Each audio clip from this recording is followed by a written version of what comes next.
Ahora sí, gracias por estos minutos.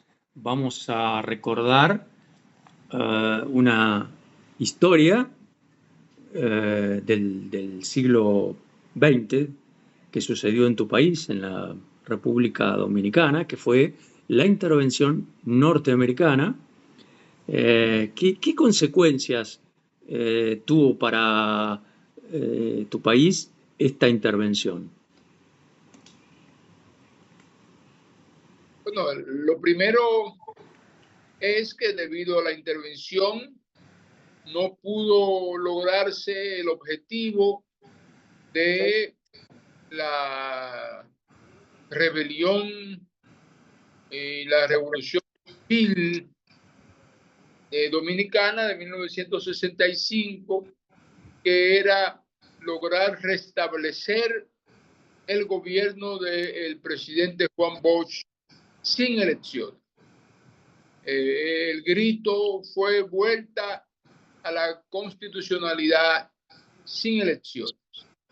Entonces la intervención norteamericana lo que buscaba justamente era impedir eso, ya que decía que el gobierno de Juan Bosch era un gobierno que lo veían ellos muy proclive a la Revolución Cubana, y ellos hablaban de impedir otra Cuba en América. ¿Y vos qué pensás? Bueno, yo creo justamente que se impidió eso. Eso nos dejó a nosotros enseñanzas. Primero, que no hay duda que la fuerza reside en el pueblo, y como decía una consigna gritada entonces y después, el poder nace de la fuerza del pueblo, de su rebelión y del fusil. Y otros elementos, digamos, consecuencia de todo aquello, es un proceso de contrainsurgencia que se empezó a aplicar inmediatamente después de alcanzada la negociación que hubo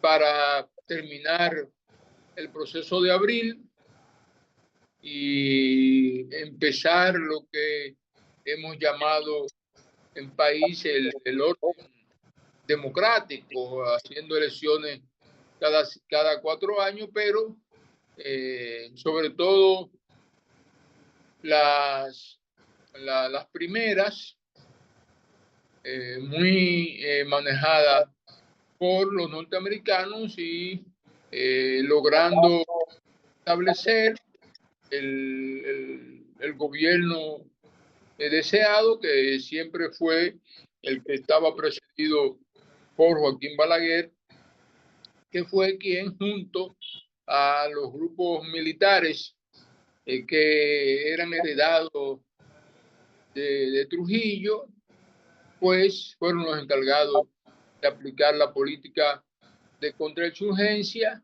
que buscó eliminar toda manifestación de resistencia que había en el país, teniendo como consecuencia la eliminación física de una gran parte del liderazgo de la izquierda dominicana de entonces. Los militares de esa época se dividieron, ¿verdad? Perdón, no te escuché bien. Los militares de esa época se dividieron, ¿no? En dos bandos. Sí, en el proceso del 1965, que se da una alianza cívico-militar en esa, y lo que forman parte de esa alianza son militares que habían estado nucleados porque habían hecho conciencia de la necesidad de adecentar los cuerpos castrenses, haciéndolo, digamos, más abiertos, eliminando la esencia trujillista que estos tenían y eliminando la corrupción que había en ellos, por enriquecimiento y porque se alcanzaban los cargos también de manera corrupta. Entonces hay un grupo de militares encabezado por el coronel Fernández Domínguez, que a su vez estaba muy cerca del presidente Bosch, que lidera ese proceso y en el que también estuvo, no desde el principio, pero a partir de un momento, quien se convertiría en lo que llamamos luego el coronel de Abril, que es Francisco Alberto Camaño Deñó, llamado también como Francis Camaño. Entonces, esos militares son los que se unen con la población ante el grito de reclamar y exigir la vuelta a la constitucionalidad sin elecciones, y entonces están los militares retrógradas que estaban organizados en todos los cuerpos castrenses, pero fundamentalmente en un centro, el Centro de Enseñanza de la Fuerza Aérea Dominicana, el CEFA, que estaba comandado por el general Wessing Wessing y los otros generales que fueron quienes pidieron la intervención norteamericana del 75. Entonces se va a producir en los primeros 4 días del conflicto de abril, del 24 al 27, lo que llamamos la revolución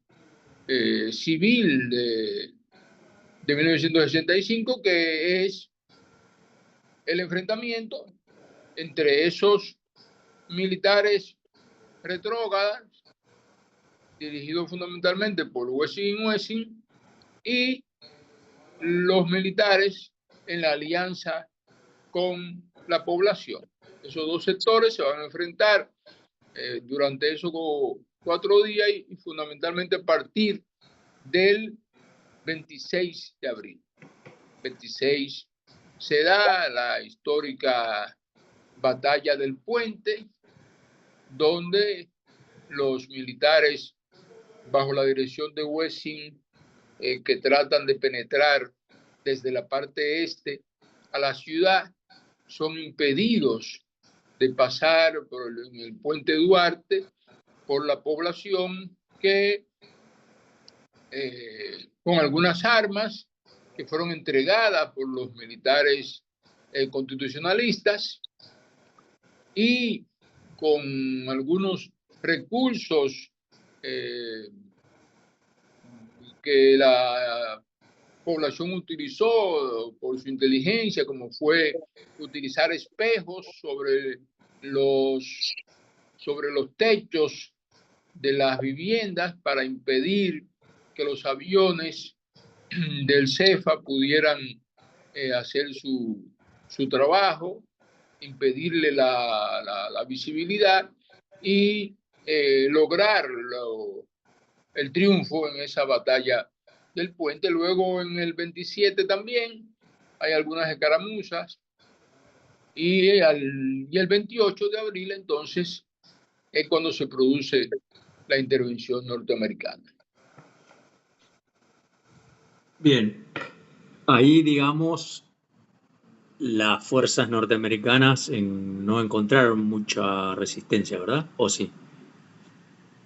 Sí, la fuerza norteamericana encuentra resistencia al punto de que los constitucionalistas que fueron, digamos, cercados en una zona que se llamó así, la zona constitucionalista, en la ciudad, en la parte sur de Santo Domingo, en la margen, en la margen occidental del río Sama, y digamos, ahí hasta el Parque Independencia, en lo que hoy se conoce como Ciudad Nueva. En esa parte estuvieron los constitucionalistas, estaba Camaño con el gobierno, porque Camaño fue declarado presidente constitucional de la República por el Congreso, que había sido electo en las elecciones del 62. Y es, digamos, reducido y cercado en esa parte, pero sin embargo no hubo una victoria militar norteamericana. O sea, el conflicto termina en una negociación. De manera que a pesar de haber sido rodeado en parte en esa zona de la ciudad, haber empezado la operación, lo que se llamó la operación limpieza desde la parte norte del país, los sectores militares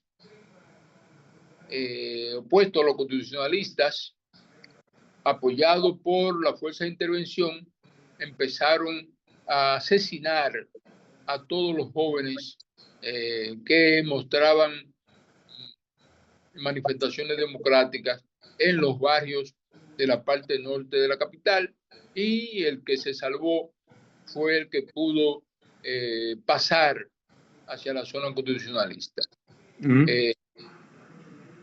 ¿Sí? ¿Cuál fue el rol de la OEA en esas jornadas? Bueno, la OEA es el instrumento que utiliza los Estados Unidos para intentar validar la intervención. La OEA supuestamente crea una fuerza militar donde hay militares brasileños y militares de otros países latinoamericanos, que fue creada por la OEA, pero obviamente sabemos que la OEA, como un mecanismo que no hace más que la aplicación de el panamericanismo, ¿verdad?, como línea norteamericana, pues es quien trata de legalizar esa intervención a través de esa Fuerza Interamericana de Paz, que supuestamente estaba dirigida por un general brasileño, supuestamente, porque sabemos que realmente el control de eso lo tuvo siempre los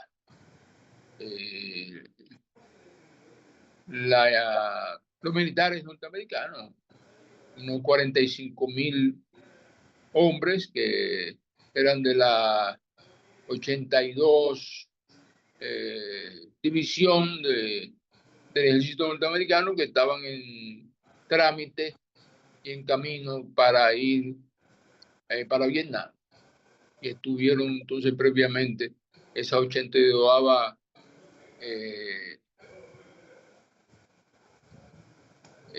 división, compañía norteamericana, previamente en esta parte del Caribe, tratando de apagar el grito y los deseos de libertad de los dominicanos. En el 2016 hubo una especie de disculpa de la OEA a instancias del gobierno dominicano. Parece que sacaron una resolución que no dice mucho, pero es como una disculpa. No sé si la viste. No, yo sí escuché algo con relación a eso, pero las cosas de la OEA no siempre eh, ameritan que las fuerzas, digamos, que aún mantienen ese espíritu revolucionario, el espíritu de que las cosas se hagan bien, se hagan como deben ser, nunca es de mucho interés Ujú, para actores. ujú. Te voy a traer para el presente. ¿Qué registro tiene el pueblo dominicano de estos hechos históricos? Por ejemplo, en las escuelas, en en las, eh, en las reparticiones públicas. ¿Se le recuerda la invasión o eso es algo olvidado? Bueno, cada año eh, en el país, digamos que los sectores eh, democráticos, los sectores revolucionarios, sectores vinculados a la izquierda, recuerdan abril, el 24 de abril, y también recuerdan la ocupación, el 28 de abril, como una fecha negra para nuestro país. Y creo que, como otras tantas cosas, es en las generaciones que vivió o que vivieron eh, eh, el momento, aunque podían ser jóvenes, muy pequeños, donde radica el recuerdo. Ya en las generaciones más jóvenes no hay mucho interés y no hay mucho conocimiento sobre todo aquello y sobre las figuras claves de ese proceso, aunque probablemente el nombre de Camaño sea un nombre que sea conocido por los jóvenes y digamos, quizás eh,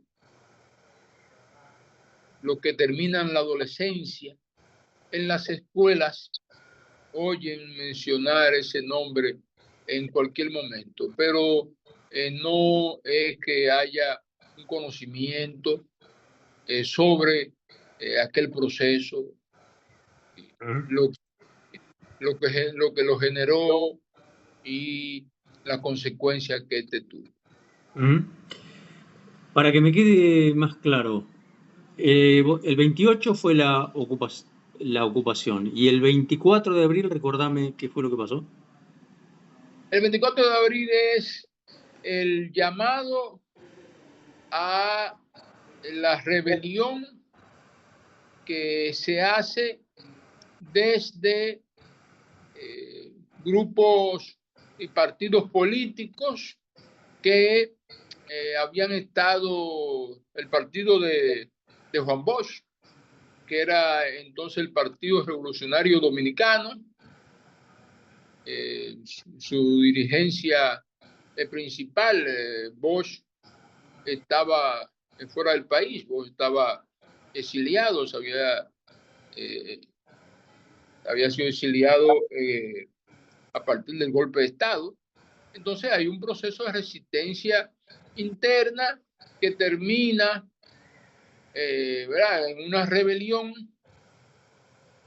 cívico-militar y el 24 de abril es llamado los militares y el pueblo a lanzarse a las calles para restablecer el gobierno de Juan Bosch sin necesidad de elecciones, porque había sido el presidente electo en las elecciones del 62, del 20 de diciembre del 62, que tomó el poder en febrero del 63 y que 7 meses después se le da un golpe de Estado. Entonces se llama a esa rebelión y se lanzan militares y civiles a la calle a el restablecimiento de Bosch al poder, y eso es lo que genera la confrontación entre el pueblo junto a los militares que lo acompañaban y a los militares de derecha retrógrada que estaban en el otro bando. Y Vamos a son hacer... Sí. los que significan las luchas y batallas que se dieron en esos primeros 4 días, hasta que el 28 de abril se produce el desembarco de las fuerzas norteamericanas. Vamos a hacer una analogía, Luis. Te invito, porque la historia a veces se repite. Parece que fue ayer, pero la realidad nos trae nuevamente a su recuerdo. Me refiero a la presencia de la flota norteamericana en el Caribe en este momento. ¿Qué opinás vos del tema? Bueno, el propósito... ¿Estás ahí? Sí, estoy. Que veo aquí que tú me estás dando una señal. Yo no sé si tú me ves, pero yo no te veo. Te Pero veo bueno, perfectamente, no te preocupes. ok. Hay la intención norteamericana cuando un proceso no lleva las líneas que quisieran los norteamericanos, entonces eso es satanizado. Lo que pasa con el gobierno de Venezuela, que desde que el chavismo llegó al poder es un gobierno no amigo, y hay que tratar de impedir su continuidad, y fruto de eso hoy tenemos las flotas norteamericanas en las aguas del Caribe, quizás en una presión psicológica contra Venezuela y contra otros países también, sabiendo que el propósito es tomar las riquezas de esos países, y efectivamente esos países con sus autoridades no adoptan una posición frontal y dispuesta a lo que pueda venir, aunque en lo particular yo creo que con 4.500 hombres y 4 o 5 unidades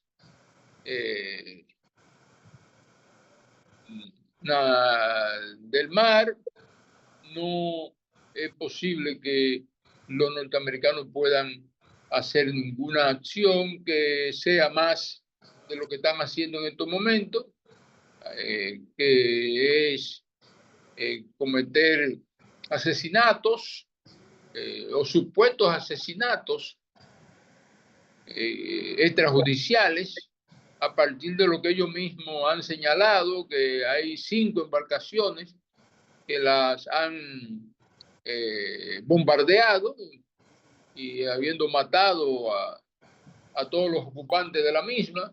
Sin embargo, decía un intelectual latinoamericano importante, Atilio Borón, en días pasados, que había consultado tanto en Colombia como en Venezuela, y no había nadie, ningún pariente, nadie reclamando algún desaparecido, algún muerto. Por eso es que digo supuestos asesinatos, porque realmente no hay ninguna certeza ni Ujú. constancia que eso haya sido real.